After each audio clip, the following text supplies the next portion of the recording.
Well, good evening, everybody. This is Poyette, and I wanted to get ready to go to bed in a few minutes, but I wanted to touch bases with you on a topic that I feel like I just need to talk about this tonight. It's going to be a very, well, I'll say it's going to be a short lesson. It'll probably end up being one of those 20-minute lessons again, but trust me, I think you'll benefit from this information if you take a little time to listen. Tonight, I'm going to be talking to you about high blood pressure, hypertension, whatever you want to call it. Um, and we're going to be talking about, the conventional way that it's being handled. And then I want to talk to you about some things that you might want to consider if you're trying to make sure that if you don't even have high blood pressure yet, that you don't get it. Or if you have been diagnosed with high blood pressure and you're looking for some alternative ways to improve your health and to eventually um, eliminate high blood pressure from your body, um, I want to give you some naturopathic ways that you can start to move on the right track to regulate your blood pressure. Now, first of all, I'll go ahead and give you some stats. Um, I just did some research. 1 out of 3 adults in this country is suffering from high blood pressure. That's 75 million people. 75 million people. And only 54% of that 75 million actually have their high blood pressure under control. Now, I thought that was interesting because I suppose that the individuals who have declared this high blood pressure under control presume that the individuals who are controlling their high blood pressure are doing so with the various drugs that are being prescribed by the doctors. And while I do not knock anybody attending a physician and getting what they think they need in terms of prescriptions to handle high blood pressure, I believe if you understand the root cause of high blood pressure, in most people, it's not for everybody, but the root cause of high blood pressure in most people is a lifestyle. It's not a lack of drugs. It's not a lack of prescriptions. It's a lifestyle. And so what I want to talk to you about tonight is what is actually being done for high blood pressure patients out here now in the marketplace, and what we need to be doing as human beings to make sure that we're not drug addicts for the rest of our lives, and that we can actually live a quality of life that is worthy of our existence. So let's talk about what's actually being done. When a person is diagnosed with high blood pressure, generally, not all the time, I'm not speaking in terms of specific individuals, I'm talking about generally. What happens is an individual is put on what's called a blood thinner. The most common one that's used right now is warfarin, and they're also put on a beta blocker. Now, in recent years, individuals whose blood pressure is related to cholesterol, they have been placed on statin drugs as well. So we're going to talk about blood thinners, we're going to talk about beta blockers, and we're going to talk about statin drugs. And then I'm going to move away from that because I'm not the expert in those areas, but I will tell you what I have researched and learned and what I've viewed for myself. Okay, so if you do your research, if you Google it, if you check it out, warfarin, which is a blood thinner, it's used to thin out the blood that's going through your arteries and veins. Your blood that's too thick because you're too acid, by the way, because you're dehydrated and you're not alkaline. Okay? All right, but I'm not going to go there because I already did a video on that. We're not talking about that video today. Warfarin has the same, I underscore same, chemical combination as decon rat poisoning. So, there is no mystery that individuals who use warfarin or blood thinners similar to it over an extended period of time could in fact suffer nerve damage and other life-threatening conditions because you are being basically poisoned slowly over time. yes, it is thinning out your blood because that's how you kill a rat with decon rat poisoning. You basically thin out the rat's blood. Okay? So I believe that by the time we finish this video, you'll see that this might be something that you might want to start to try to get out of your system over time. I'm not telling you to not take your warfarin. I'm not telling you not to take your blood thinner.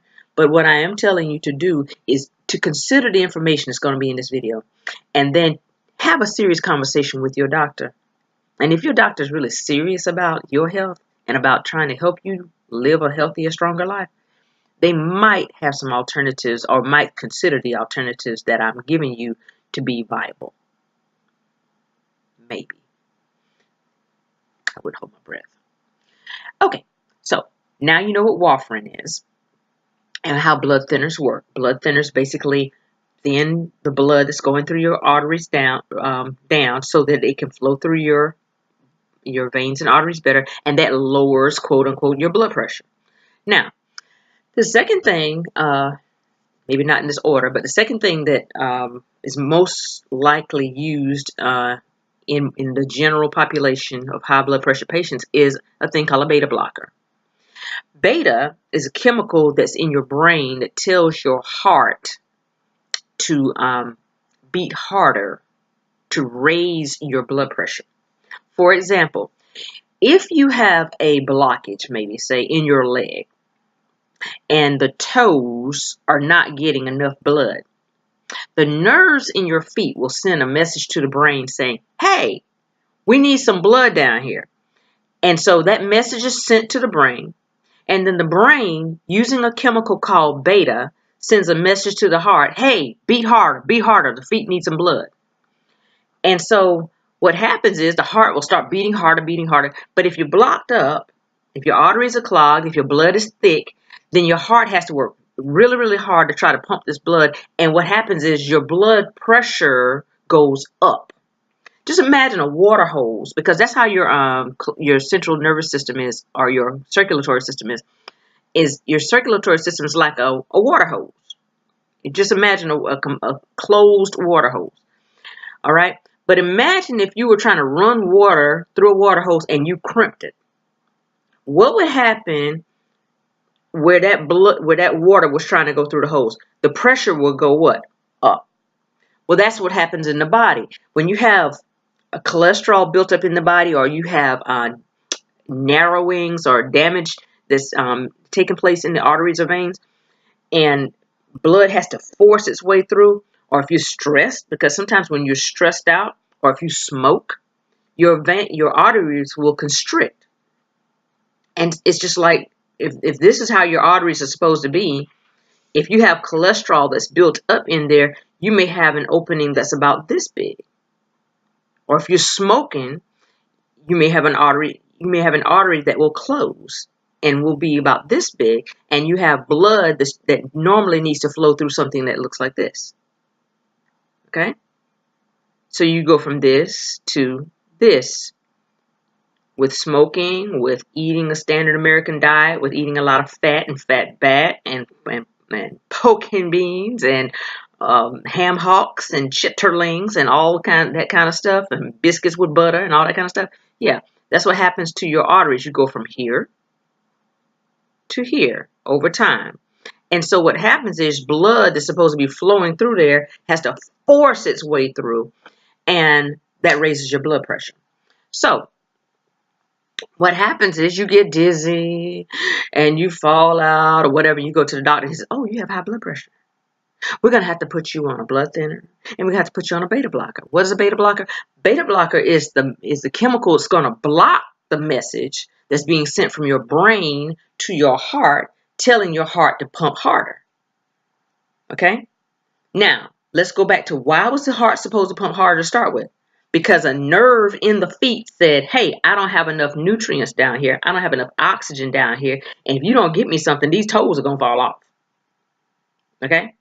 This foot is going to go black. And so the message has been sent to the brain to tell the heart to pump harder, but your doctor's prescribed you a beta blocker that blocks the message. And so the brain is saying, hey, heart, pump harder. But the message won't go through. It stops because the beta blocker is blocking the beta that would tell the heart to pump harder. I hope that makes sense to you. So it's and then the brain becomes agitated and sends stronger and stronger messages. And so over time, your doctor may increase your dosage of beta blocker because messages may be seeping through and the heart is starting to pump harder, harder, harder. And so he'll increase the medicine. This is why one of the number one side effects of one of the number one side effects of high blood pressure medication is heart attack or stroke. Because if you happen to miss that beta blocker medication and it is not there to block that beta and your brain is super agitated because of the messages that are coming from different parts of your body saying, hey, we need blood, all of a sudden, if that blocker is not there, the messages being sent from your brain to your heart are super strong. And so your heart goes, oh my God. And your heart starts beating like something's running behind you. And then all of a sudden you have blood just ripping through your body. And if you've got vessels that are tight and closed up like this, and a clot should happen to, or a piece of plaque or something should happen to rip off the walls of an artery and get stuck right there, that's when you're going to have a heart attack. If it's a vessel that's going to your heart. Or that's when you're going to have a stroke if it's a vessel going to your head. Or that's when you'll have some sort of clog that happens in your leg or in your arm or something like that. It depends upon where the narrowing is and where the clot gets stuck. But if the heart has that huge, emergency message coming from the brain and it starts beating crazy and you've been blocked up because you've been eating all kinds of stuff, you hadn't been exercising, you hadn't been drinking your alkaline water, you hadn't been taking your Himalayan salt, you hadn't been doing the things that I've been telling you about in these videos, then all of a sudden you're going to stroke out or you're going to have a heart attack. So let's recap. The two things that they give high blood pressure patients is what? Number one, blood thinner, the decon rat poison. Number two, the beta blocker. The thing that if you don't take it, you mess around and have a heart attack or stroke. It's supposed to prevent a heart attack or stroke and can mess around and give you one if you miss it. So because the body becomes dependent upon it.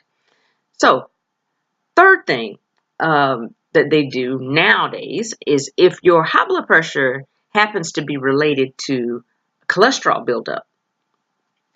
And I think I told you in my Himalayan pink salt video that one of the reasons that your body, not all the time, but one of the reasons that our bodies build up, what is with this? One of the reasons our bodies build up cholesterol is because cholesterol is designed to patch the insides of arteries, right? If you've been using table salt and that kind of thing over an extended period of time, you've had a lot of scarring inside your arteries. And you've had a lot of scarring inside your heart. And so there's been a lot of cholesterol that's had to go and patch those scarred or torn or burnt areas where that salt has done the damage. So statin drugs are designed to actually pick that cholesterol off of the artery walls. But now if the plaque is there because it's patching a hole, what's going to happen when the statin drug pulls the plaque away? The hole's going to be there. Or the damaged area is going to be there. It's going to be exposed.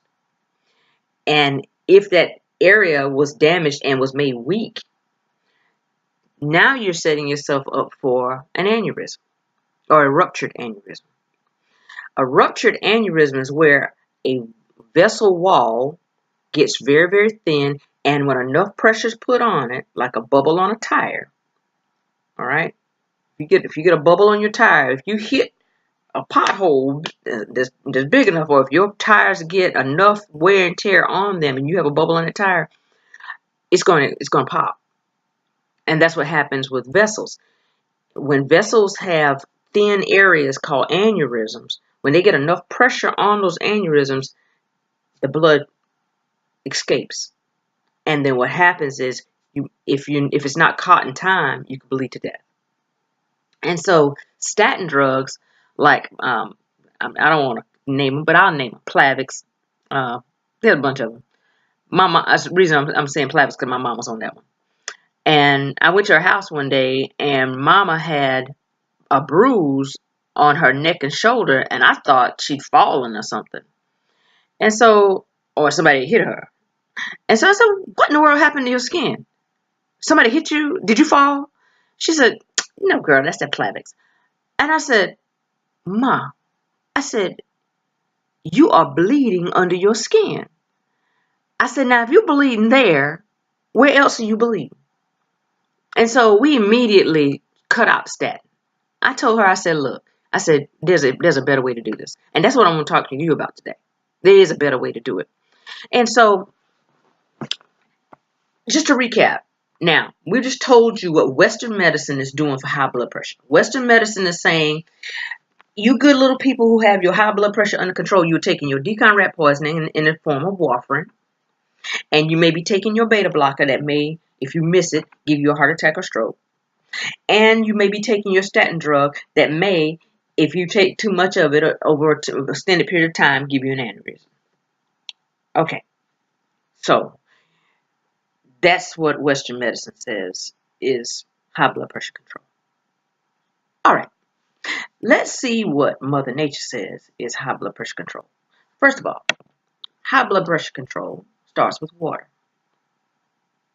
You have to be hydrated in order for your blood to flow through your body and your blood pressure to be regulated.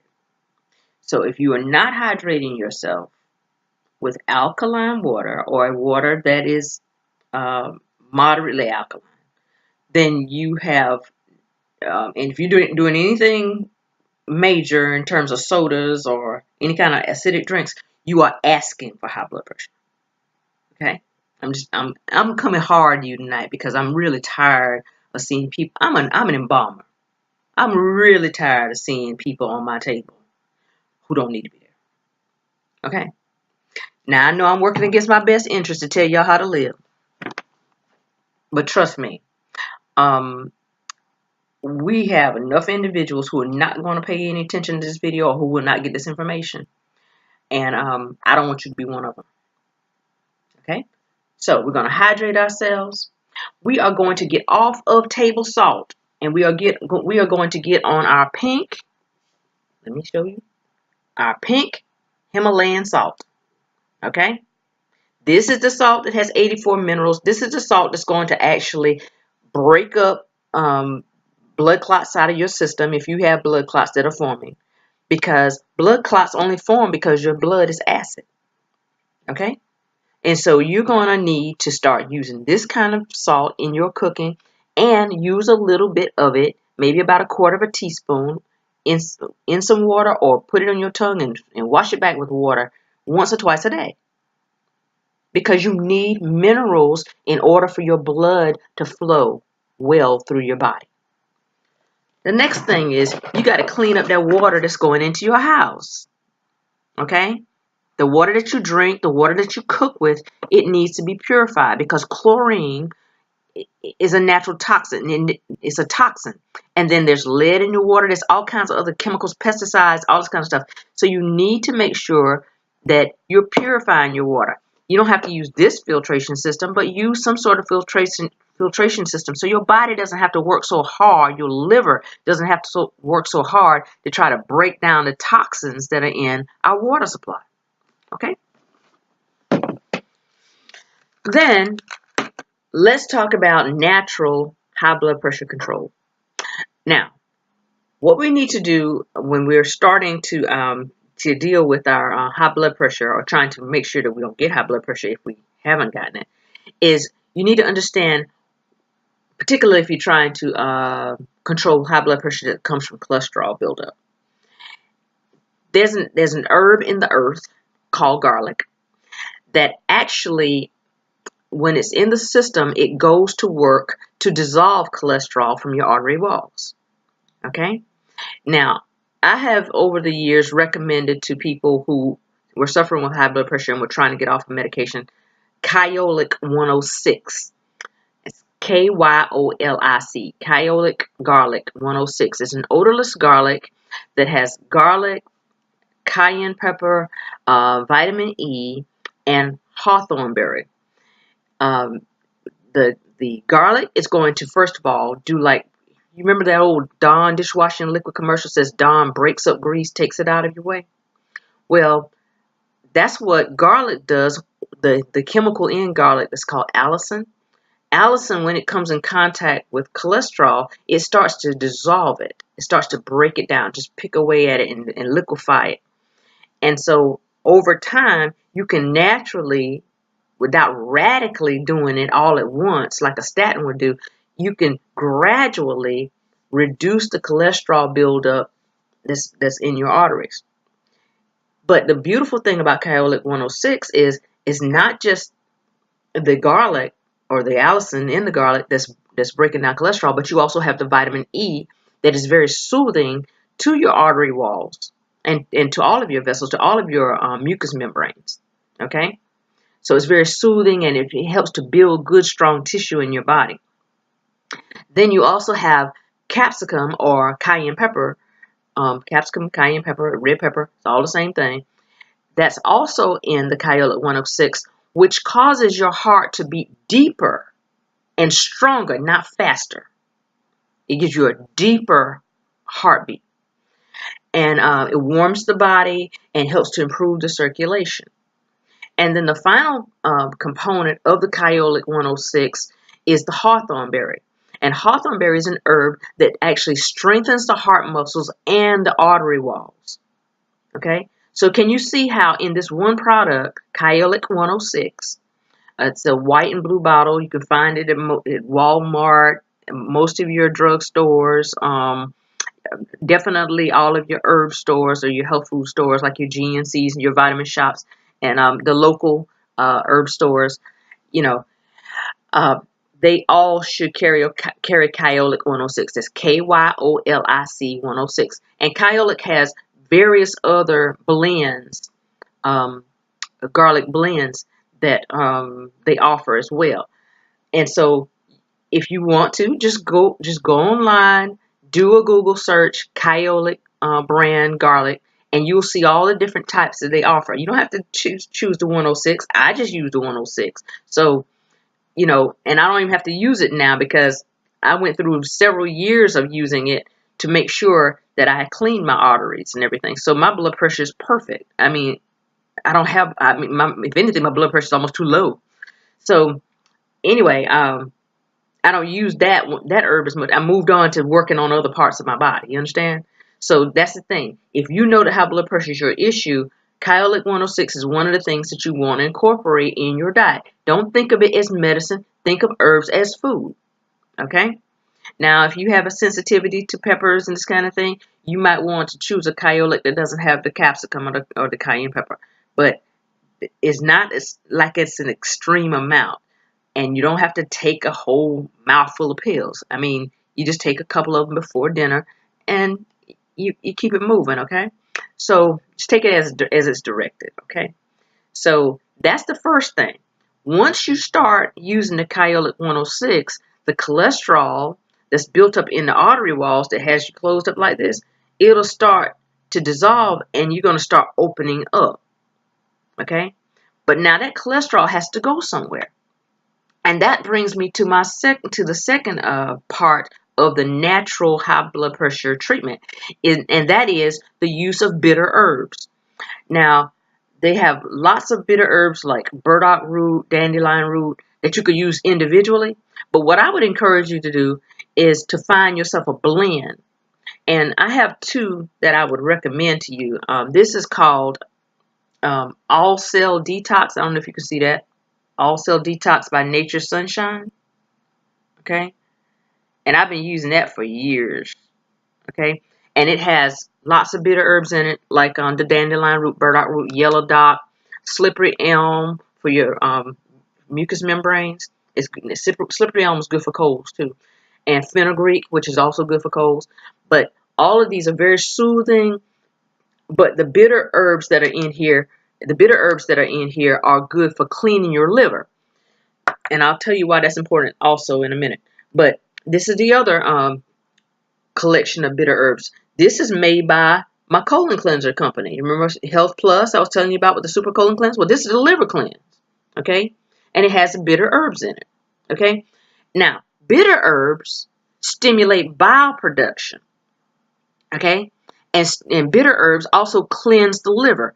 And so why is that important? Because when you start using that garlic, that Kyolic 106 or whatever Kyolic you decide to use or whatever form of garlic you decide to use, and you start breaking down that cholesterol that's in the arteries, it's got to go somewhere. And what happens is when it's broken down, it's taken to the liver. Okay? But if the liver's backed up, if it's sluggish and whatnot and overwhelmed and trying, because the liver is the number one, is the main detox center of your body. Everything foreign or nasty or dangerous in your body is broken down by the liver. So you can imagine the liver has a lot to do in this toxic environment.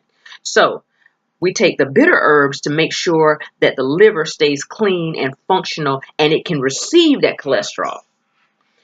After it receives the cholesterol, what it does is it mixes it with bile and it excretes it into the small intestines. Okay? And so what happens is once it goes there, it's just a matter of going through the rest of the digestive system. And then what happens is it ends up in the what? Toilet. Okay? So let's recap before I go to the last step. First thing we're going to do is we're going to get us a form of garlic or some sort of allicin product that's going to start breaking down the cholesterol and plaque that's built up in our arteries over time. That cholesterol is going to be dumped into the liver, and we're going to take a bitter herb or bitter herb blend, okay, either an all-cell detox from Nature's Sunshine, or we're going to do this liver cleanse by Health Plus, or we're going to find, you can go buy your own individual herbs if you want to. Burdock root, dandelion root, yellow dock, rhubarb. You get yourself a good, let me tell you right now, go ahead and invest in a good herbal guide, okay? In our family, the Bible of herbs is called Back to Eden by Jethro Kloss. My grandfather, Henry L. Jackson, had the old hardback copy of that book from way back in the 30s and 40s. And so when I ran up on that, I studied it, I read it cover to cover, and then I ended up buying my own copy of it. So I give my granddaddy's book back to my mama. And but you got to get a copy of Back to Eden to put on your shelf. That's a book that has to be in your house if you're planning to take care of yourself naturally, okay? And you need to become a student of natural health, okay? So, but that's a side note. But you did need to know that. So, now, liver cleansing, that's going to keep the liver open and ready to receive that cholesterol and to liquefy it and to mix it with bile and excrete it into the small intestine. If your colon is not backed up, that cholesterol will go through the colon and into the toilet and out of your body. And guess what? Your blood pressure will go down and continue to go down, and it will stay down. Now, that's provided your blood pressure is cholesterol related. Now, for those of you who have all kinds of other issues that's causing your blood pressure to be high, we may have to address those on another video. But I'm talking about your cholesterol people right now. So, what happens though if you've broken down the cholesterol, you've excreted it into the liver, and now it's into the colon or to the small intestines and going on to the colon, but you're backed up, you're constipated. It's going to back up into the liver. And then if the liver gets overwhelmed, it's going to back up into the blood. Okay? And let me tell you something also. When you start doing this natural treatment for your high blood pressure, you need to expect that when your cholesterol is checked, your cholesterol is going to be high. Why? Because the cholesterol, your serum cholesterol, that means the cholesterol is floating around in your blood, you're going to have more of it floating around in your blood because it's coming off of the walls of your arteries. Just imagine if you had a door, right? And you put plaster of Paris in that door, every day. Eventually, you're going to have to squeeze through that door, right? Well, that's what happens when we consume a standard American diet over years and years and years. That stuff builds up and it gets hard and the arteries get very brittle and this kind of thing. So what we're trying to do is reverse that. So that means, and they're not checking when they check for your cholesterol. They're not checking for the cholesterol that's stuck on your walls. They're checking for what's floating in your blood. Okay? So naturally, when you start to break down what's on the walls and it comes off, it's going to get into the blood. So your cholesterol level is going to seem very high. So don't be alarmed about that. Expect it. It's going to be high when you start breaking it down and it's out there floating in the blood, going to the liver, to go to the intestines, to go to the toilet. Okay? So that's natural. All right. But if we're constipated, hello, which a lot of us are, okay, then we have another issue. So that takes us back to our colon cleanser. Okay? I recommended the Super Colon Cleanse. You have to find what works for you. There are lots of different natural cleansers out there. This is the one that I love. This is the one that I use in my family, and the one that I recommend to friends. Okay? Now, there are individual herbs that you can take to clean your colon. Cascara sagrada, senna by itself, rhubarb. There are other colon cleansing herbs. That's why you need to have a good herbal guide, so that if you take something and it doesn't quite agree with you, try something else. You got to become a student. You can't be afraid of this temple and the maintenance of this temple. You got to learn what your body needs. You know what you're allergic to. And so, I mean, all of you who have nut allergies, all of you have strawberry allergies or tomato allergies or whatever you have, you know what you're allergic to. And so my thing is, just the way you learn that and you know to avoid it, when you're taking herbs or you're taking natural remedies, there's certain things that may work with your body and some things that may not. But let me caution you about this. When you start using natural remedies, there's a thing that happens to your body. If you start cleansing your body, you start cleansing your liver, you start cleansing your colon, cleansing your blood, there's a thing called Herxheimer syndrome. It's basically a cleansing crisis. And it's a really yucky kind of feeling. You may be headachy, you may be nauseated, and all of it happens because toxins are being dug up out of your tissues, and now that stuff is out in your bloodstream and it makes you feel kind of ugh until it gets out. And so I just want to encourage you that if you have never been on any kind of cleanse, you've never had any serious work, body work done, you might want to understand that there's a thing called a cleansing crisis. And if you can just press through it and endure it, and one of the best ways to endure it is right here. Because the more of this you have in your system, the more water you drink, okay? When you're cleansing, and if you taking my advice like I told you before, and you start using your colon cleansers, and you start, if you a little bit sluggish like I am, you bought you a nice enema bag, and you doing your enemas with your hydrogen peroxide, and you're keeping your colon clean, or if you made a good relationship with a colonic irrigationist, and you starting to get your cleanses done, or if you found someone to do an ionic foot bath for you, and I'm gonna do a video on that, but for those of you who know what that is, you know what I'm talking about. But I don't want to get into it right now because that's going to be a whole different show. But whatever you're doing, just expect to feel sick a little bit. It's called a cleansing crisis. But once you come through that cleansing crisis, we're talking about life. We're talking about feeling great. We're talking about having energy abundantly.